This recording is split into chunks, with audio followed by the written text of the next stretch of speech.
to an episode of Logan's Voice. I'm Doug Ballinger, Logan's dad, and today's episode is one that I'm truly honored to have done. My guest is Alan Vickers, a father, a fierce advocate, and a man whose life was forever changed in January of 2024 when his beloved son Chase was taken by fentanyl poisoning. Out of unimaginable grief, Alan chose action. He founded chaseawayfentanyl.org, an organization dedicated to raising awareness, educating communities, and fighting to prevent other families from enduring the same loss. Alan's work is as much about honoring Chase's life as it is about saving lives. His voice is powerful, his mission is urgent, and his determination is an inspiration for anyone who believes one person can make a difference. In today's conversation, we're going to talk about Chase, about the reality of the fentanyl crisis, and about how love, even in the face of tragedy, can fuel a movement that saves lives. Hello, Alan, and thank you for joining me on Logan's Voice today. How are you doing? Doing great, Doug. How are you? I'm wonderful. Um, can you give us a little bit about your background and tell us about your son Chase? Sure. I'm a person in long-term recovery. I've been in recovery since 2001, April of 2001. My son Chase struggled with addiction. He went to treatment his first time when he was 14. He would go 9 times after that. And on he was your typical child growing up, rebellious, but he had a big heart. He had a heart of gold. He loved people. He was kind of reserved, not real outgoing, but got along well with others. You know what brings us here today, unfortunately, is his passing in on January 16th, 2024. Chase had been doing well. He had about a year clean, and for whatever reason, we had actually let him move back home, and for whatever reason, he decided to go get a pill in Nashville from a friend, which we live about 65 miles southeast of Nashville. And he had decided to go get a pill from a guy that he had met in a halfway house in Nashville. And lo and behold, that pill was pure fentanyl. It was a pressed pill, and it was pure fentanyl. And on the morning of the 16th, my grandson found him unresponsive in his bedroom floor. And so thus began our journey. It's a heck of a way to start the journey you're on, but I'm glad to meet you. Not glad about the situation though. As, Yes. as we talked about yesterday, um, my son Logan passed away from fentanyl poisoning. I don't know if you got a toxicology report on Chase, but I I do. did. I did on Logan, and his drug of choice was heroin, injectable Yes. heroin. And in his toxicology report, there was zero heroin. It was fentanyl, cocaine, and xylazine. And Wow. xylazine is that drug that is an animal tranquilizer that they're calling trank and putting it in pills, in pressed pills and powder forms. So our path has crossed because of this reason. I'm glad to know you though. Um, Tell me how your grief has transformed into advocacy for you. Well, so as a person in long-term recovery, I immediately knew that I had to do something positive, because if not, I may revisit my past, and that was definitely not an option. Um, and so my wife and some friends question whether I've grieved properly or not. But define grief. It's different for every person, Everybody. and and so with that being said, I'm fortunate that I've been blessed with the ability to take that grief and turn it into something positive. And at the end of the day, I don't want any other parent anywhere in the world, no matter how bad they are, to feel the feelings that I feel every single day. And I'm sure you can relate, Doug. I Um, absolutely can. and so we want to save lives. We've got a big mission statement on our website, and it's fluffed up and it's pretty, and for all things professional. But at the end of the day, our mission is to save lives. That's it. That's all. It's that simple. You know. It it is to save lives. Raise Yes. and we do that by raising awareness and Yes. arming people with tools to prevent death. Um, and the one thing that we talked about yesterday that I want to make sure we touch on significantly today is the impact of stigma, especially on mental health issues and as it relates to substance use disorder. Do you want to talk about that for a moment? Absolutely. You know, uh, when I first came into recovery, uh, stigma was really, really strong. Like you didn't go around tell anybody you were in recovery, and that silence creates it's deadly. It's deadly, and all that's caused by stigma. A lot of people. I've had a lot of people on Facebook and online in general.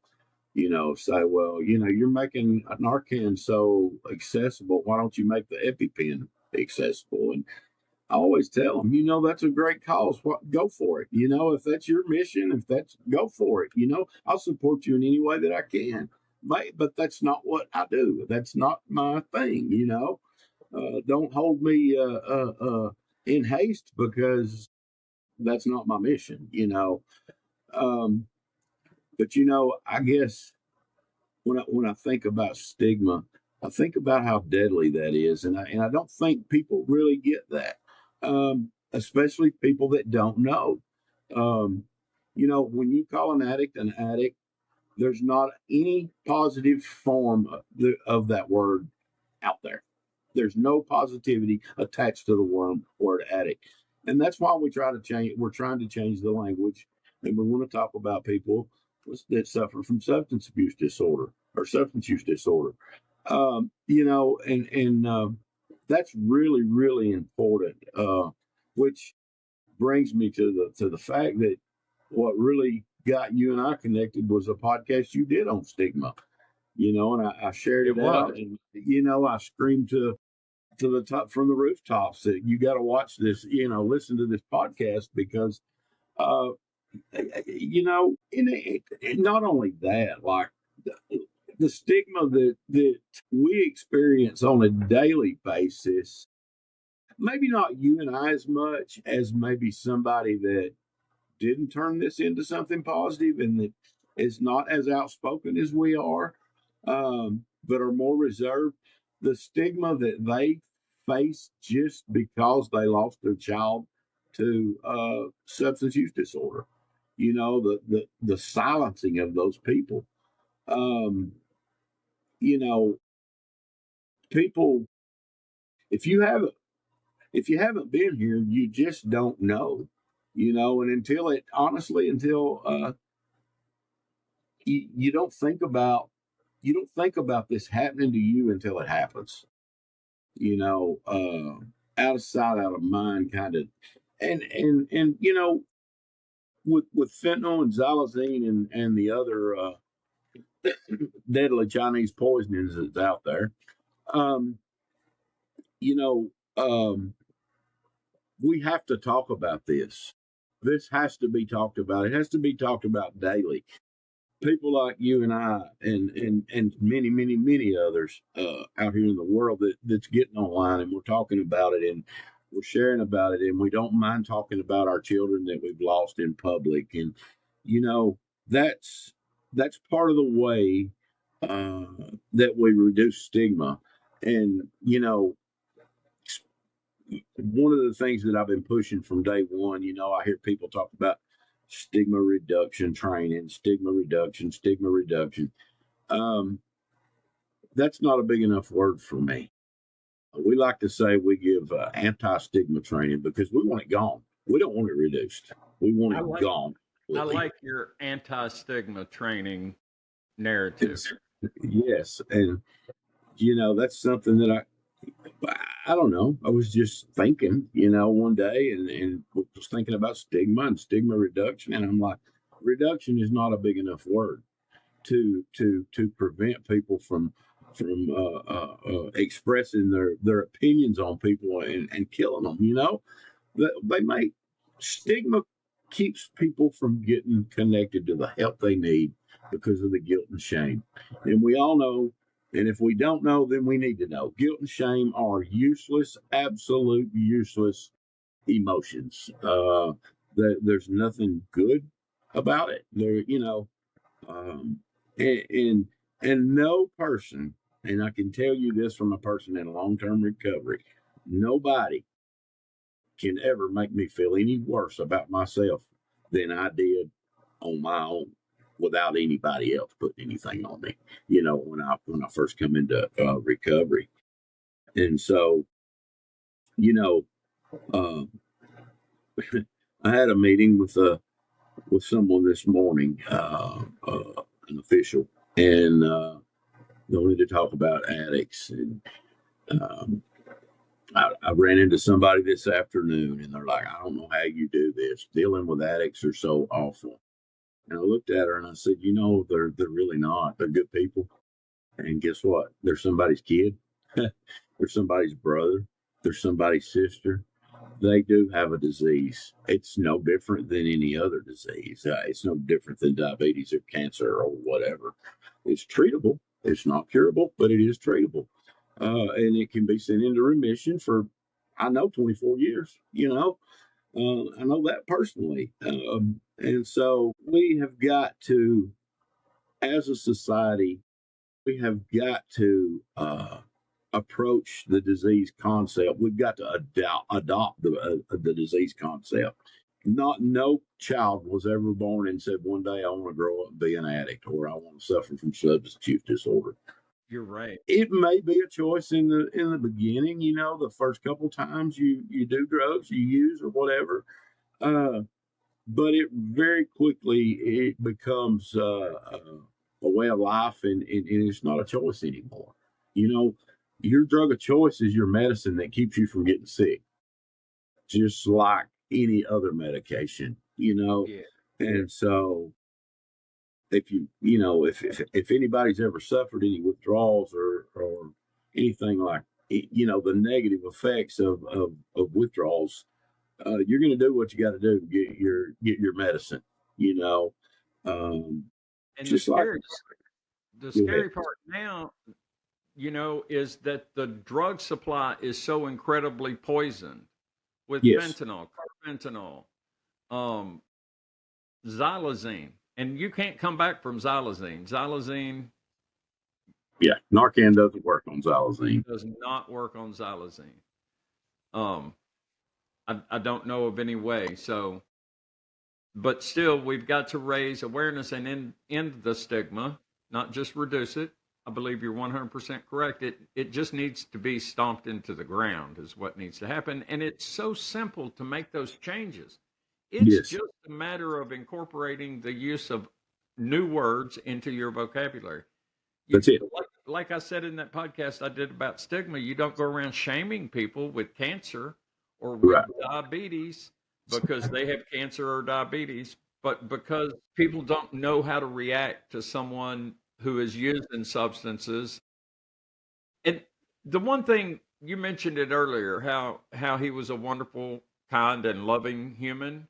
Yes. In talking to other parents, I find a common thread, and that common thread is that Yes. our kids, now our angels, when they were here on this earth, were all kind and loving and would likely give you the shirt off their back if you needed it.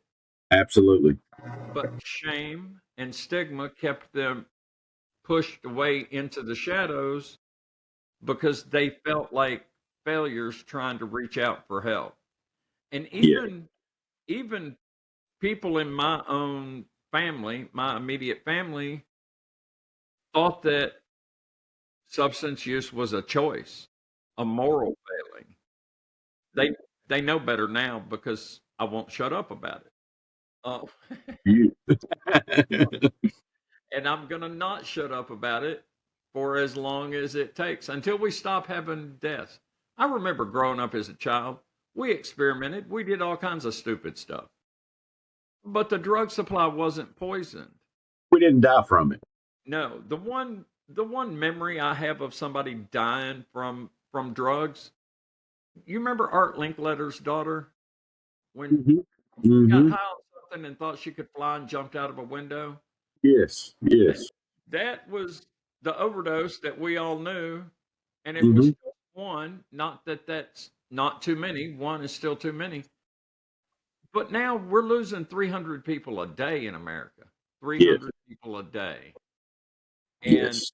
I think people like you, people like Hope Movement Coalition, me, standing on our soapboxes, making it look more normal.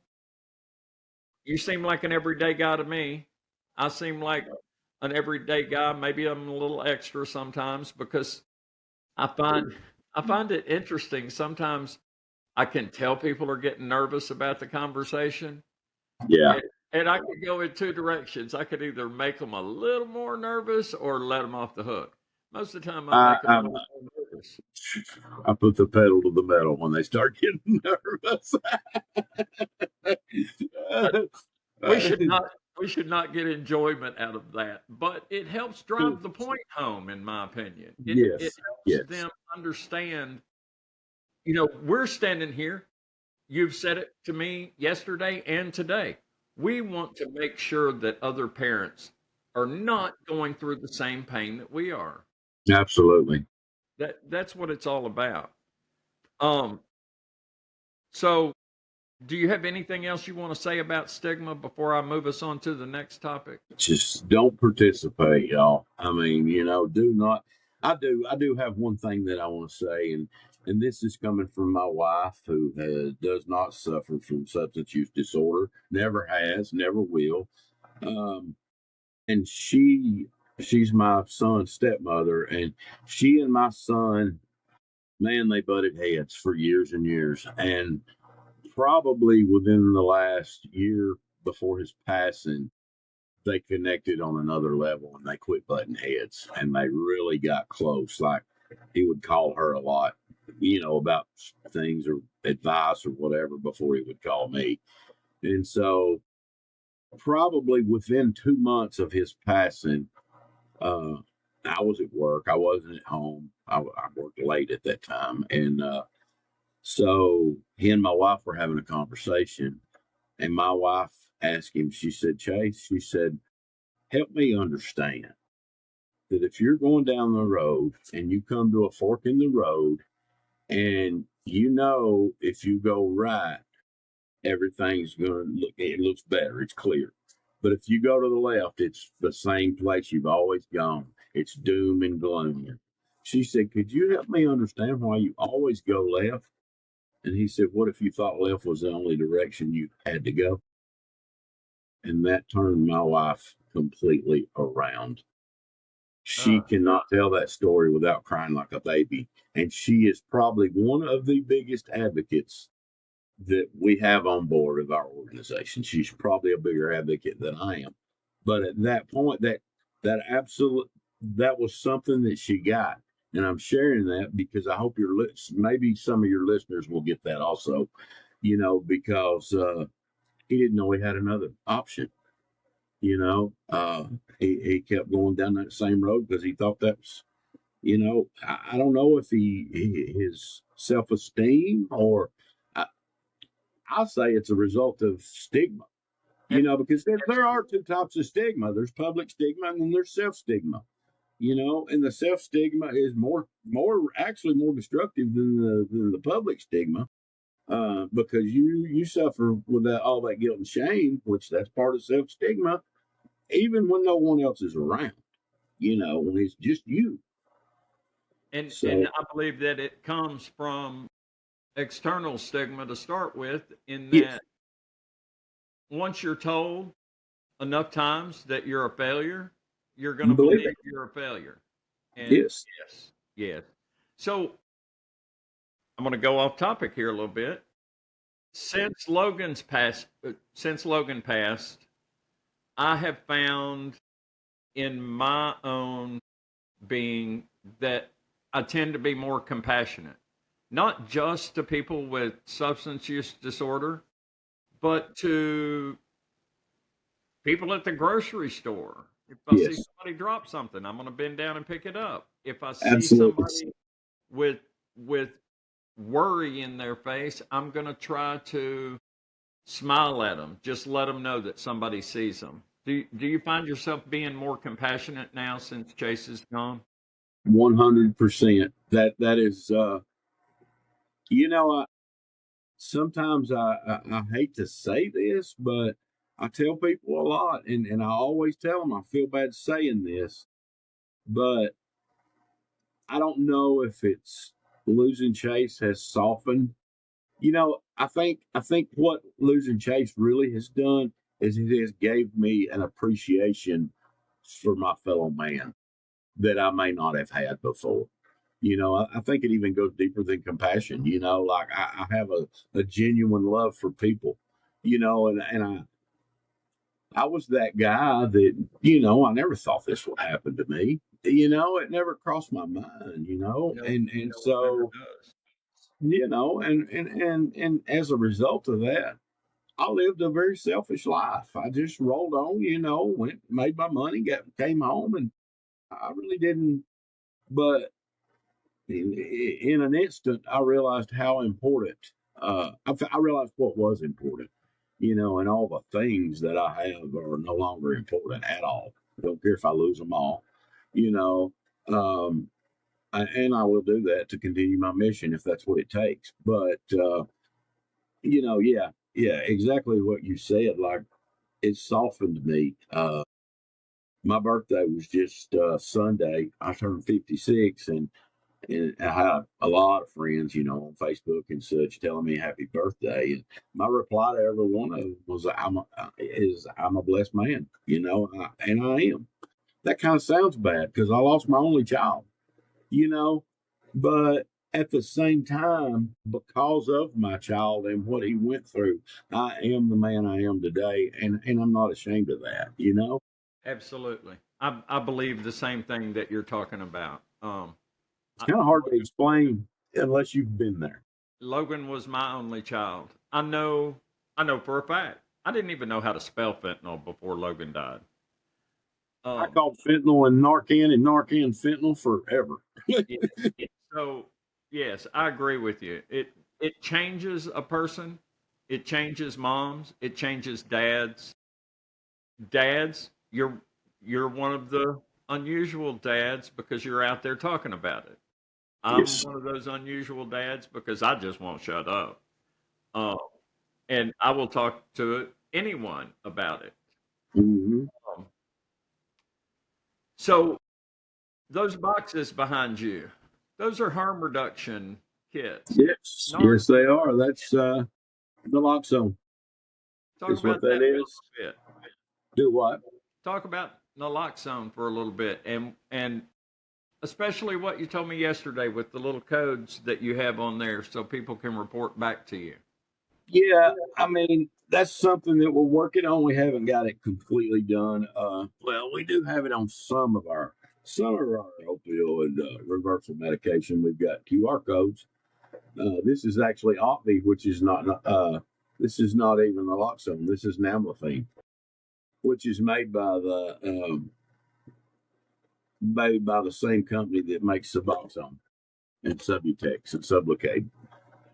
And amlopine is the one that lasts. 11-hour half life. Yeah. And so it's still prescription. It's kind of hard to get. I have a standing order from a doctor for it, so I can get it. Uh, it's a little expensive. Not if you compare apples to apples, but if you're talking dose to dose, it's twice as expensive as Narcan. But we don't push that a lot. It's still fairly new. They've got like 250 saves with it. And so we're on I mean, we try to offer everything that's out there. And as far as opioid antagonist medication. And, you know, at one time in my early recovery, um, I didn't believe in, well, when I first came into recovery, there was no such thing as medication assisted treatment. It was called drug replacement programs. And so I like to talk about medication assisted treatment because about 2 years before my son, before Chase passed, he was on Suboxone. At that time, I told him, "You're just replacing one drug for another. You need to get off of that." Uh, but he was working every day. He was paying his bills. He was being responsible. He had a beautiful girlfriend. They were living just outside of Nashville.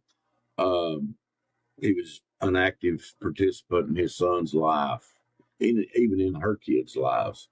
And because of ignorance and lack of education, I told him he needed to get off of it. All he was doing, and he did, and that was not good. I shouldn't have done that. And Getting off so, of it wasn't good. no, it wasn't good. Because after that, he went to jail again. He got back on drugs. I mean, and then he eventually he got clean again and had about a year. But uh, I think I look at it differently now. I believe for every person who suffers from substance abuse disorder, there is a path to recovery, and every single one of those paths look a little different. Some of them Every drastically, every single one. Some of them, drastically different. Some of them are just a little bit different. Like some people may go to 12-step meetings, some people may go to church, some people may do both. Some people may quit their drug of choice and just have a few beers once in a while, but they're not, they're paying their bills. They're not stealing. They're not lying and cheating and, all of those things that comes along with addiction. And so no longer will I look down on anyone who, whatever method they have to use to find recovery, I support them 1000%. Absolutely. Whatever And works for them. whatever works for them, and that's kind of off the topic of harm reduction, but I guess that's what was on my heart. So I had to talk about it. But I do want to talk about harm reduction. And here's another one. This is a term I don't like. You know, uh, I tell people that there's treatment for HIV and Hep C now. We don't do harm reduction. Chase Away Fentanyl does death reduction. That's our mission. It's not hard.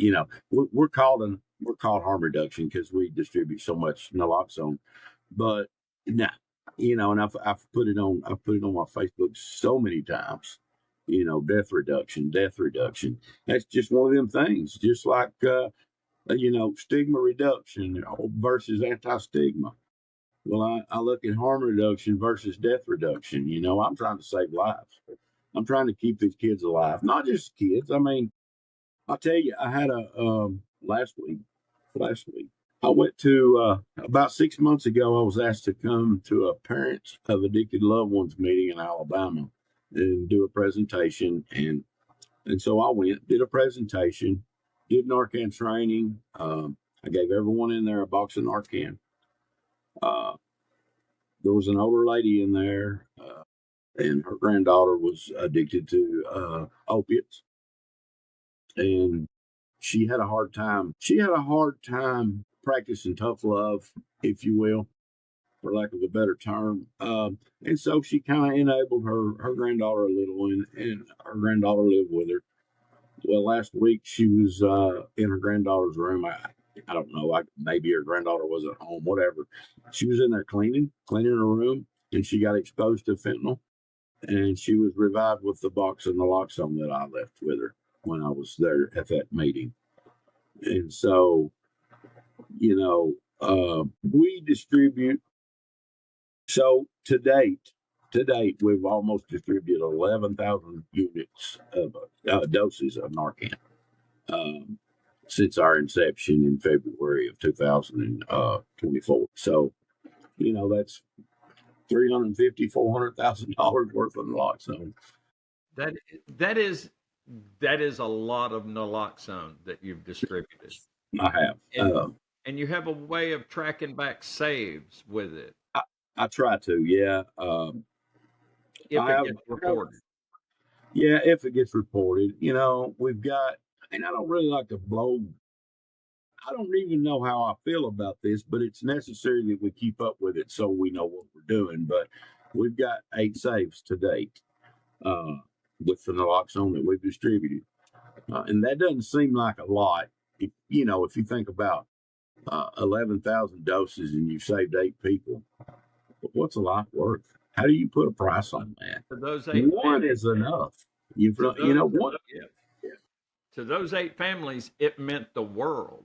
That's right. That's right. And that's exactly correct. And so, uh, you know, QR codes with jot forms, QR codes going to jot forms where people can report.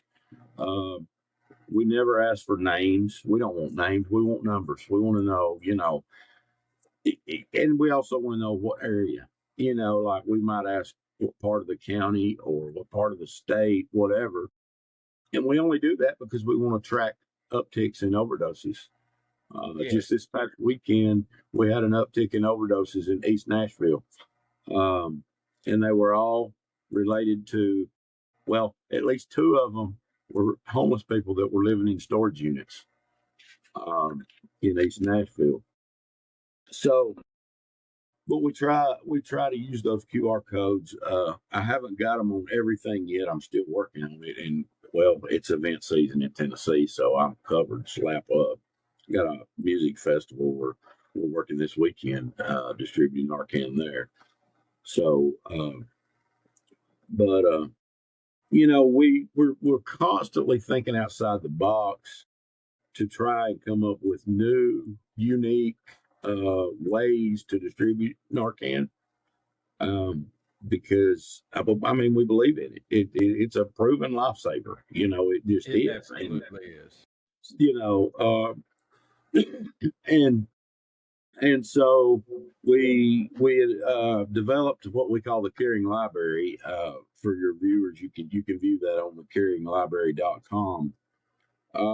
And we worked with the manufacturer. This was not completely our idea, but I mean they had it as a sharing library for library books for books, kids to share books. No, well, we rebranded it. We changed the color on it, and we call it the Caring Library, and we use it to distribute naloxone.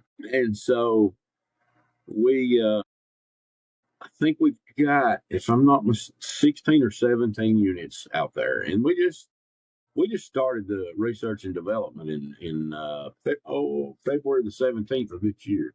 So that's not too bad. We got 17 units out there, but once I launched them, I think I launched them in April. Was the official launch, and once we launched them in the beginning, we got several orders, and then it kind of slowed down and tapered off. And I was like, this is just because we actually sell these to creative revenue stream. I mean, we do have some, we are partially grant funded, partially publicly funded, partially, just individual donations funded, but we have to have a revenue stream. I mean, we're talking 350, 400,000 doses of Narcan. We got to have a way to pay for that. And not all of it we have to pay for. Some of it we get it donated, um, but a lot of it we have to pay for. And so we've got to have a revenue stream. Well, I come up with this idea with this library. We launched it, and now the second round of, like, the other foot has hit the ground, and I'm getting orders like crazy. And so it's about to take off big time, I think. It's like people are paying attention all of a sudden. People are paying attention all of a sudden, and I really don't know why or what's, I don't know, but all of a sudden I'm getting orders. I'm getting orders like every day, and so we're grateful for that. That really helps. I think it's Uh, people like us out there screaming at the top of our lungs all the time about look, look, look, and finally people are paying attention. I love the caring box idea that you put together, and I did look at it. I will make sure that I put some links to your websites in the notes for the podcast, Sure. and chaseawayfentanyl.org and caring. What's the caring website The name? thecaringlibrary.com. And we'll put those down there. So if anybody wants to contact Alan, you can Yes, get to him on either one of those pages. And absolutely. and Absolutely. he would be happy to let you know what you can do to help him in his mission Yes. to reduce deaths. Because Yes. that's what Yes. I love, that death reduction instead of harm reduction. Yeah. I Yeah. I know my views on harm reduction. It's a touchy topic It because is. harm reduction also includes needle exchanges, fentanyl test strips, xylazine test strips, all kinds of stuff. And that all started back in the day when HIV was taking people by storm. Um, and so with the needle exchanges included, I guess you can't have part of it without all of it. But in the death reduction part, there seems to be a building of a relationship. If one person suffering from substance use disorder is seeing one person who is helping them have Narcan or test strips or whatever the case may be, eventually that person that's suffering from substance use may reach out to the harm reduction person and say, Yes. "I'm ready. I need some help." I Right. watch videos on YouTube all the time. There is a guy, I haven't reached out to him yet, but I will eventually, who's going and taking people off of the streets, homeless people. Um, and he's getting them to somewhere in Florida. And he gives Wow. them a full scholarship ride into a very successful recovery program. And it's not a 30-day recovery program. I, I don't believe I don't believe insurance gets it, for one thing, or else recovery would be different for everybody. It costs insurance too much. You know, their job is to not pay. Yeah, Take your yeah. money for nothing. 30 days doesn't get it. I know Logan went to a rehab for 30 days. He came out. He was clean for a while, and I remember about 6 months after he was out of that rehab, and he went to rehab in East Tennessee somewhere. I can't even remember the name of it. Um, over the Thanksgiving and Christmas holidays. And my mother was a little miffed about that, but I bet. I, it was like either we're going to bury him by Christmas or you're going to let me put him over here. So my brother, thank goodness, volunteered to drive him there, and he did. And and Logan went willingly, and he got out, and I sent him to live with his mom in Florida, where he was born in Sarasota, where we all lived at some point. Yeah. And I asked him if he was going to NA meetings, and he told me how silly it was to ask that question. He said, "Dad, there are people in active addiction at NA meetings. And if you want something, all you have to do is ask them, or they might even make an offer." So he stopped going to NA meetings. I did not beat him up once I heard him say that to me. I didn't beat him up on that. It's like a hub for people that are actively using. That's a little bit of, that was probably a little bit of manipulation on his part. You think? There's a Yeah, lot of maybe. manipulation, but You it's know, not and I, just him that I've heard that from. right. Well, I will tell you that when I came into recovery in 2001, I made at least one meeting a day for the first 5 years, sometimes more than one a day. Wow. Never had drugs offered to me at an NA meeting. Now that's here in Tennessee. I know Florida's a party state. There's, I mean, I get it. I've been to meetings in Florida. I've been to meetings in Arkansas. I've been to meetings all over the place, and I've never had drugs offered to me at an NA meeting. But I'm not going to say it doesn't happen. There's bad actors everywhere. I'm sure it happens. Um, but I don't think it's the norm. I think, you go to an NA meeting, it doesn't take you but one meeting to realize if that's the meeting you want to be at or not.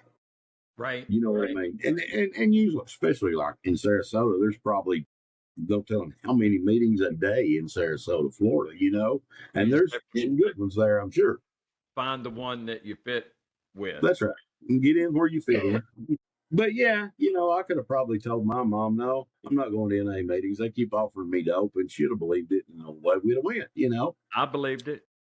Yeah, yeah, and I'm not saying he was, I don't know. Possibility that the possibility's there, you know. He did manage to maintain his sobriety for a while after that. Um, Yeah, he would drink a beer here and there, which I did not get on to him about. Um, and then when he started using, he did reach out and tell me about that. yeah. And then we started having conversations. We were in the process of getting him moved to Little Rock and released from his legal woes in Sarasota County Yeah. because, that seemed Yeah. to follow him. But they Mhm. were willing to do that. He was within a week getting on an airplane coming here when he died. So I guess it was like that one last hurrah. But it was the weekend after Mother's Day that Logan died, and he just struggled with the death of his mom. Mm. With all that being said, I know one of the things that you're kind of focused on is educating younger children. I am. Um, so I don't know. It just came to me that, you know, I spend a lot of time studying about, fentanyl, the fentanyl crisis, the opioid crisis, the whole realm. Uh, and I spend a lot of time thinking and writing and doing the things that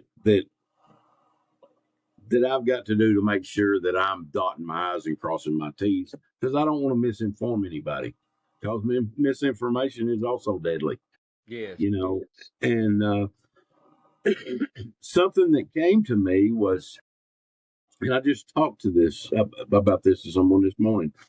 When I was a child, back in the early 70s, late 60s, early 70s, like my parents, I had wonderful parents. I grew up wonderful, average middle class family, I didn't, I was actually spoiled, didn't want for a whole lot. But, one thing they never talked to me about the birds and the bees or drugs or alcohol. Definitely not tobacco because back then everybody smoked, and very few people chewed tobacco, but just about everybody smoked.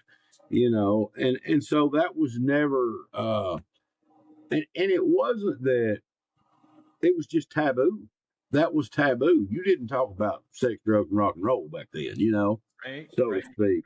And so then my son's generation and Logan's generation, what they had offered to them was at least for me, I did the same thing my parents did. I didn't talk about sex, drugs, and rock and roll, and so, but they had the DARE program, and about middle school, about sixth, seventh grade, it started coming. Well, we all know that Nancy Reagan's DARE program it's horrible. So the concept is wonderful, but it wasn't evidence based. The messaging was just say no, not why, or what could happen to you, or and I feel like they even like opened the eyes to more drugs than it did anything else, for those children, Agree.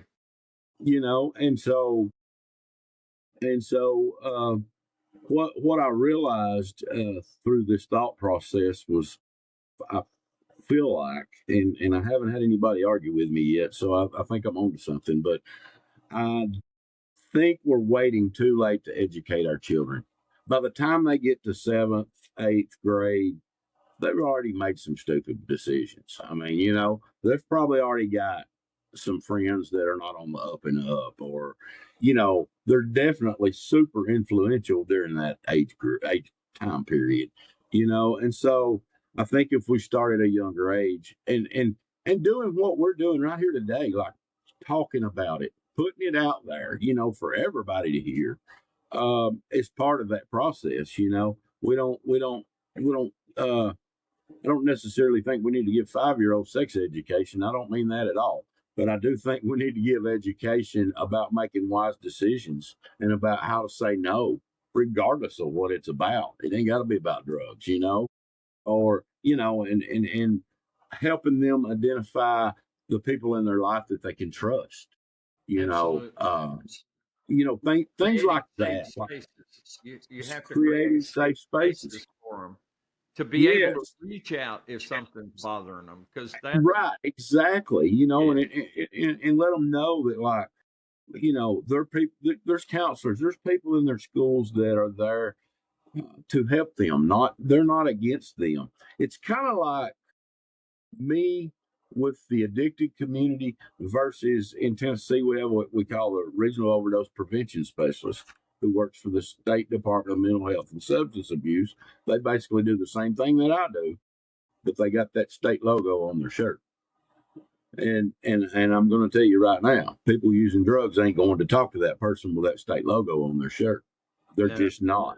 And so I fall in that gap, and so I kind of want to bridge that same gap at schools with 5 years old. And I guess part of my passion for doing that is my grandson, obviously. And poor little Cash, he's a champion, he's a warrior. He's 9 now, and he can train you on how to use Narcan better than I can. He knows the ins and outs of addiction. You know, we talk in front of him just like I'm talking to you. Because we don't want these things to sneak. We don't want him to have to die from his bad decisions.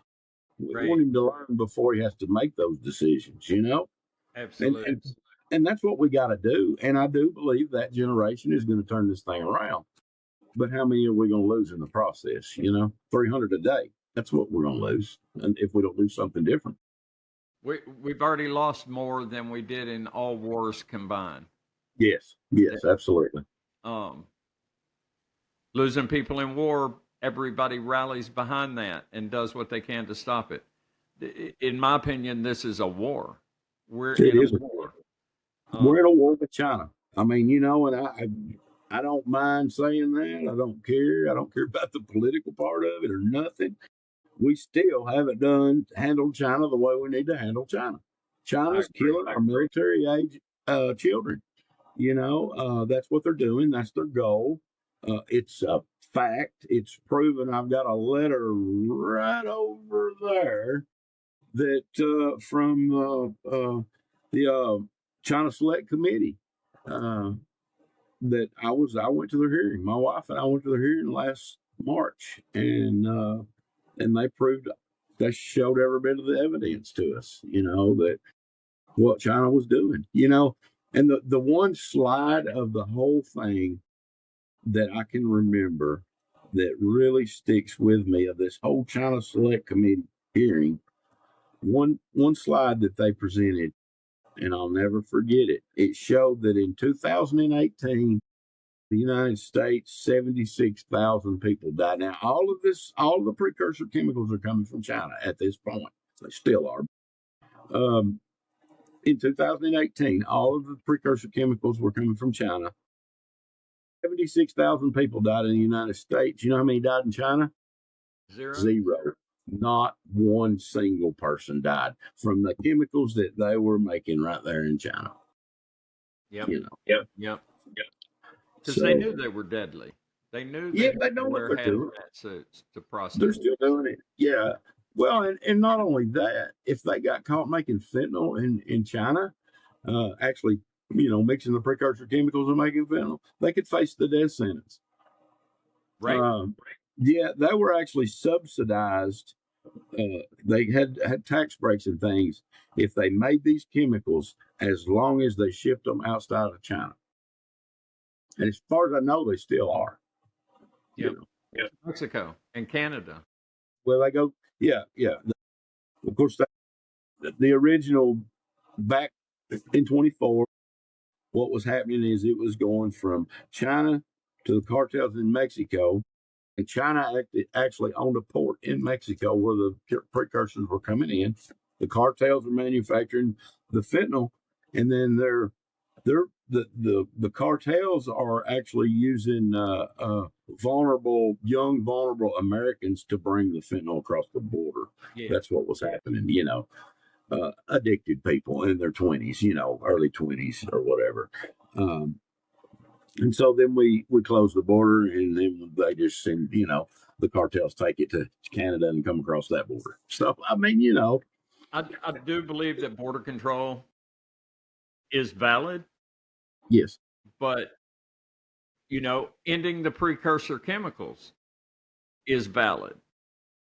Addressing mental health is valid yes, sir. because it's a supply and demand issue as far as I'm concerned. The Sacklers got the world hooked on opioids, lying to us. They got pushed back. That vacuum created space for China, the opportunistic pigs that they are, to start working the Yeah. Mexican cartels because they already had their machine going. Oh, They yeah. were producing heroin and cocaine out of those same labs where they're now making fentanyl and pushing it across our border.